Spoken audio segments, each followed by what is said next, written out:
कहा जाता है कि सब काम छोड़कर गुरु से मंत्र सिद्धि साधना जरूर सीखनी चाहिए। मंत्र सिद्ध हो जाए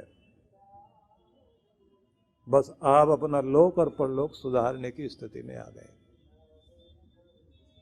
अब हमने पूरे देश में मंत्र सिद्धि के कैंप लगाने शुरू किए, क्योंकि आदमी वहीं रुका रह जाए, उसे आगे तो ले जाना है ना। उसकी साधना सिद्ध हो, उसका मंत्र सिद्ध हो, उसकी भक्ति सिद्ध हो, उसके नियम पक्के हो, उसकी जबान पर उस परमात्मा का नाम इस तरह बस जाए, डकार आए हिचकी आए मुंह से भगवान का नाम निकले, उसकी मेहर को याद करे, उसका धन्यवाद करना सीख जाए, उसको सिर झुकाना आ जाए, उसको वंदना करनी आ जाए, उसे ये मानना आ जाए कि दुनिया में तुझसे बढ़कर कोई भी कीमती नहीं है, मूल्यवान है तेरा नाम। भगवान का नाम जबान पर आए तो मिठास घुल जाए। जैसे नींबू को देखते देखते और याद करते करते खटास महसूस होने लग जाती है और मुंह में पानी आने लग जाता है। किसी को गोलगप्पे, पानी पूरी, बतासे, पानी बतासे,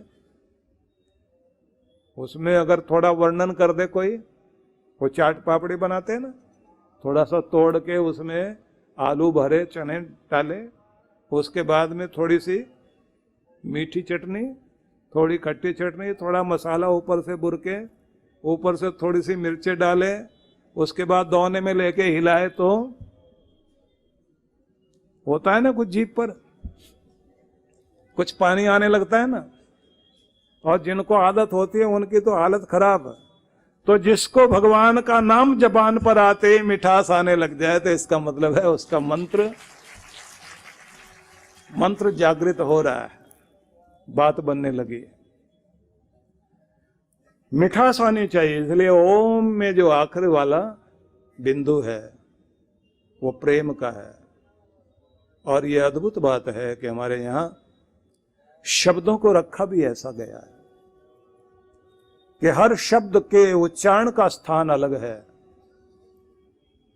कि ये दांतों से बोले जाएंगे, ये होठों से बोले जाएंगे। होठों से बोलने वाले अक्षर प, फ, ब, भ, म, दांतों से बोलने वाले त, थ, द, ध, न। सबका अलग अलग हिसाब है, लेकिन वो अक्षर जिसके बोलते ही मिठास महसूस हो, जिसका काम ही है मिलाने का, तो वो अक्षर म अक्षर है। तो जैसे बोलते हैं ओम, तो अब आप उसका उच्चारण कर रहे हैं जो कनेक्शन जोड़ने का काम करता है, मिलाने का काम करता है। इसलिए आप देखते हैं ना कि मिलाने का काम करेगा प्रेम। इसलिए प्रेम बोलते हुए देखिए, आप खुद ही बैठे बैठे जरा प्रेम बोल के देखिए। आपके पहले प बोलते ही होठ मिले और म बोलते ही होठ मिले। एक बार नहीं 2 बार जिसने आपके होठों को मिला दिया, तो प्रेम ही एक ऐसी चीज है जो इंसान को इंसान से मिलाता है, इंसान को इंसान से जोड़ता है। प्रेम मिलाएगा।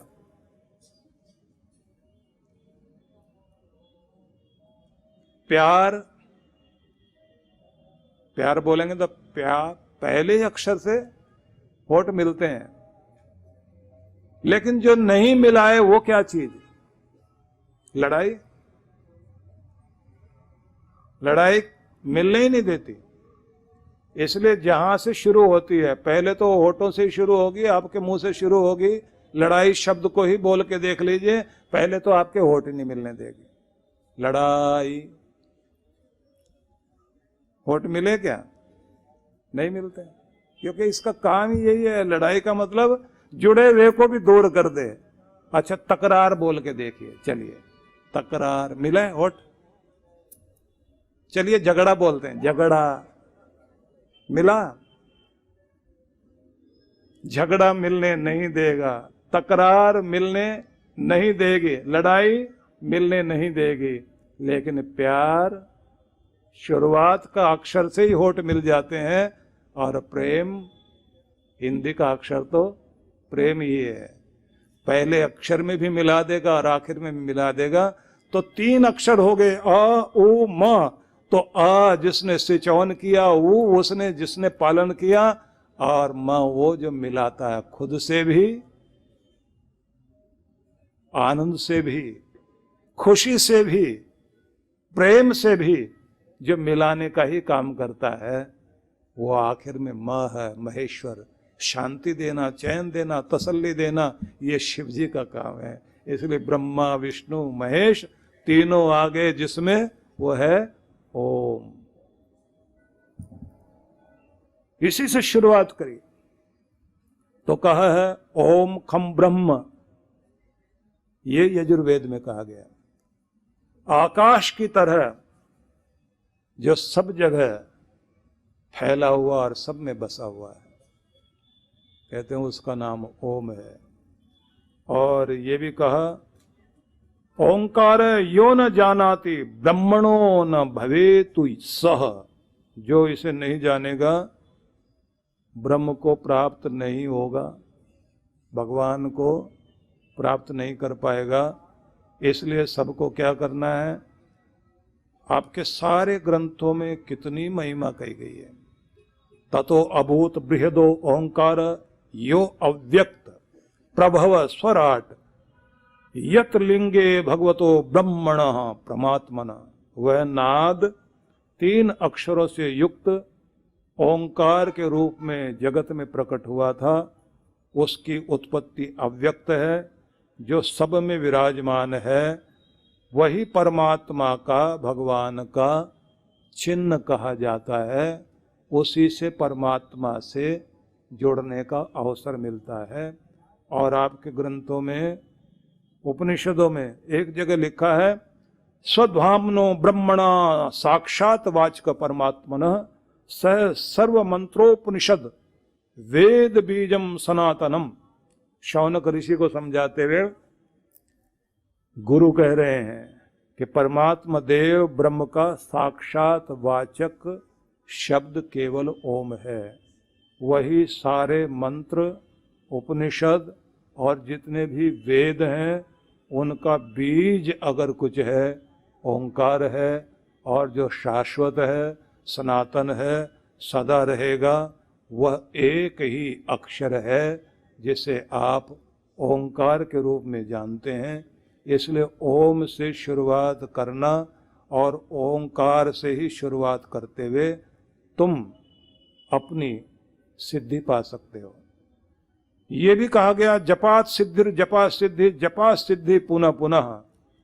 ओम अक्षर का उच्चारण करते जाइए, ध्यान लगाते जाइए, प्राणायाम करते जाइए, और प्राणायाम करते हुए ओंकार का उच्चारण करते हुए ध्यान, और ध्यान फिर हट जाए फिर से प्राणायाम करो, और प्राणायाम पूरा हो जाए ओंकार का उच्चारण करो, और उच्चारण करते करते फिर से लीन हो जाओ। तुमने इसी के माध्यम से कनेक्ट होना है, जुड़ना है भगवान से। और कृष्ण भगवान ये कह रहे हैं कि बस यही है, जिसको स्मरण करते करते और मेरा ध्यान करते करते अगर तुम अपनी देह को त्यागते हो तो परम गति को प्राप्त हो जाते हो। अब कैसे करना है, इसको एक उपनिषद में समझाया। वहां लिखा प्रणवो धनु, धनुष बाण चलाते हैं ना, कि ये प्रणव धनुष बाण है। किसी ने धनुष बाण लिया बात में। प्रणवो धनु शरो ह्यात्मा, तीर है आत्मा। ओंकार को बनाओ धनुष बाण और अपनी आत्मा को बनाओ तीर।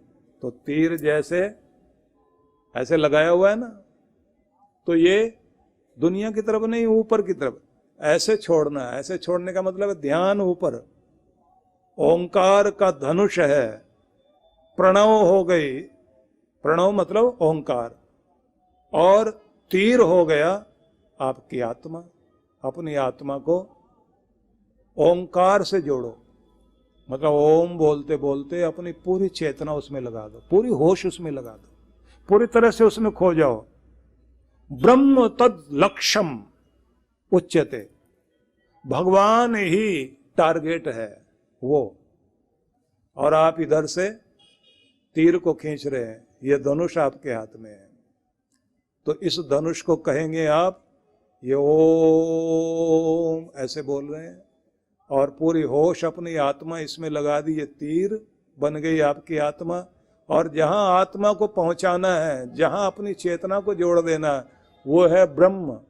कैसे? छोड़ो इसको, और ऐसे छोड़ते हुए, ऐसे जब आप खींच रहे हैं तो आपकी लीन होते हुए आवाज ओम,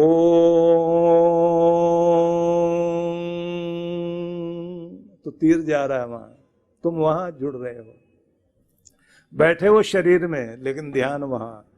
प्रणवो धनु शरो ये आत्मा ब्रह्म तद लक्ष्यम उच्यते।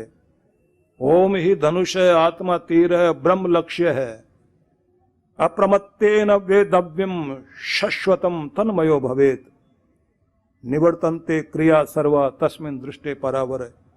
ध्यान उपनिषद में ऐसा माना गया है कि बस आलसी नहीं होना, लापरवाही ना करना, ध्यान हटने मत देना, तन्मय हो जाना, खो जाना उसमें, और इस ओंकार के ऐसे लीन होने से तुम जहां अपने घर में भी बैठे होगे, शरीर तुम्हारा धरती पर होगा लेकिन तुम धरती पर नहीं हो, तुम तो परमात्मा की गोद से जुड़ जाते हो और उसके आशीर्वाद को पा रहे होते हो। ऐसे सब व्यक्तियों को ध्यान करना चाहिए। और ध्यान में कहते हैं कभी कभी कमाल हो जाएगा। क्या? कांस्य घंटा निनादस्तु यथा लीयते शांतये ओंकारस्तु तथा युज्य शांतये सर्वमिच्छत।